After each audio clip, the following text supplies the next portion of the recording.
26 જાન્યુઆરી 1950ના રોજ અમલમાં આવ્યા ત્યારથી ભારતના બંધારણમાં અસંખ્ય સુધારાઓ થયા છે.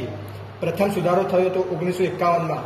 તેમાં જમીન સુધારણા, વાણી સ્વાતંત્ર્ય સાથે સંબંધિત મુદ્દાઓને સંબોધિત કરે છે અને જમીન સુધારણા કાયદાઓને અદાલતોમાં પડકારવામાં આવતા બચાવવા માટે 9મી અનુસૂચિ ઉમેરે છે. 7મો સુધારો 1956માં કરવામાં આવ્યો. તેણે ભાષાકીય રેખાઓના આધારે રાજ્યોનું પુનર્ગઠન કર્યું અને સંઘ અને રાજ્યોમાં શાસનના માળખામાં ફેરફાર રજૂ કર્યા. 24મો સુધારો 1971માં કરવામાં આવ્યો. તેણે મૂળભૂત અધિકારો સહિત બંધારણમાં કોઈપણ ભાગમાં સુધારો કરવાની સંસદની સત્તાની પુષ્ટિ કરી. 25મો સુધારો 1971માં કરવામાં આવ્યો.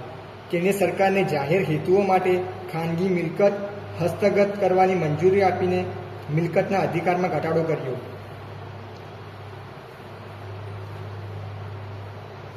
101મો સુધારો 2016માં કરવામાં આવ્યો હતો. ગુડ્સ એન્ડ સર્વિસ ટેક્સ GSTની રજૂઆત કરી સમગ્ર દેશમાં એક એકીકૃત બજાર બનાવ્યું. 103મો સુધારો 2019માં કરવામાં આવ્યો હતો. શૈક્ષણિક સંસ્થાઓ અને સરકારી નોકરીઓમાં સમાજના આર્થિક રીતે નબળા વર્ગો માટે 10% અનામતની જોગવાઈ. 1989 મતદાનની ઉંમર 21થી ઘટાડીને 18 વર્ષ કરી. 73મો સુધારો 1992 ગ્રામીણ સ્થાનિક સ્વરાજ્યની બંધારણીય દરજ્જો આપીને પંચાયતી રાજ પ્રણાલી રજૂઆત કરી.